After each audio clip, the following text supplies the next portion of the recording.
Happy Monday out there, Team 42. It's your skipper here, Darius to present our macro minute for Monday, September 30th, 2024.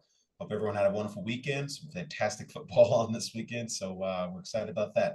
So let's just hop right into it. As always, we'll start with our executive summary from today's leadoff morning note. If you would like to review the analysis supporting these conclusions, as well as what specific changes you need to make in your portfolio to remain on the right side of market risk, you need to be a client of 42 Macro. So today's key macro questions are, will China's stock market gains spill over into global equities? And will policymakers continue to support our positive outlook for global liquidity? Our answers are China's benchmark CSI 300 index increased 9% today, the most since 2008. Assuming gains holding U.S. trading, the FXI ETF will have appreciated 30% since our discretionary risk management overlay, aka Dr. Mo, pivoted 42 macro clients into a long max position in China 2 weeks ago. We will not bet against Beijing's ability to engineer a transitory bounce in Chinese growth in the short to medium term. Early evidence via the official composite PMI reading for September is supportive of that view.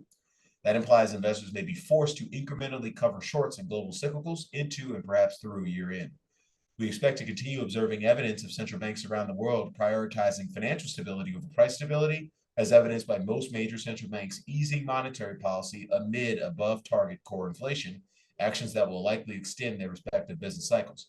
That is not a dynamic you should fight as an investor. Make money instead. Transitioning to our 42 macro dashboard here, our improved 42 macro dashboard here, and I'll talk about that in a second. Just wrapping up with a question here from our community. This one's regarding gold. It says, hi, Darius. Thank you for the valuable content. Well, please, what is the reason for the decline in gold despite geopolitical tensions? So my answer is I don't know and really don't care. And I don't think you should care as an investor either. You're trying to assign, sort of qualitative causality to every single wiggle in global financial markets is a fool's errand. It's not. I would rather be a fool than do that. All that's worse than being a fool, in my opinion. There's so much more signal to be gleaned in asset markets than just trying to worry about, okay, something's up today and but why, or something's down today, why. What you should care about as an investor is when a quantitative risk management signal changes, and that has certainly not been the case with gold, which remains bullish from the perspective of our volatility is just a momentum signal, which means our discretionary risk management overlay continues to maintain a long max position in gold, which is what is maintained for the better part of a year now. So investors, if you're a 42 macro client, using our discretionary risk management overlay to guide your asset allocation and portfolio construction, you have benefited tremendously on the long side of gold over the past a year or so. In terms of what's been driving that move in gold, in our view, we've obviously seen a significant amount of central banks buying, which kind of makes a lot of sense because going back to what I said in the executive summary, central banks are essentially prioritizing financial stability over price stability, which means you're likely to experience more monetary debasement currently and in the months ahead. And if the central bankers are aware that they're going to perpetuate more monetary debasement, then they're getting out in front of that by buying gold. So it's ironic and perverse, but that they're the cause of their own worries. But it is what it is because we just have to. It's not our job as investors to tell central banks what to do.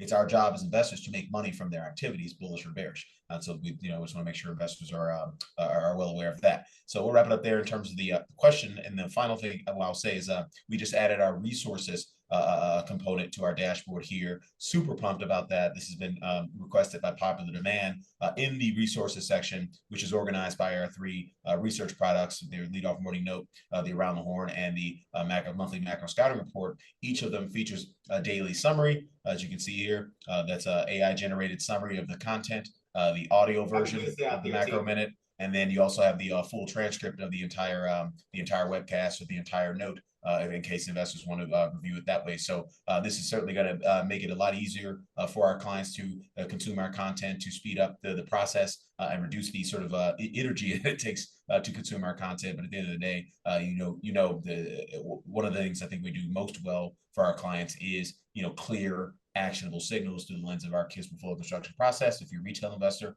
or through the lens of our discretionary risk management overlay, if you're an institutional investor, if saying be long a max position in gold is if that's not simple enough for you, then I'm not so sure that you have any right to be investing your own assets in global financial markets. You should probably give your money to someone else to manage if KISS and Dr. Mo are too complicated for you. So we'll wrap it up there. Thanks for participating. Everyone have a wonderful day. Catch you back here tomorrow. Cheers.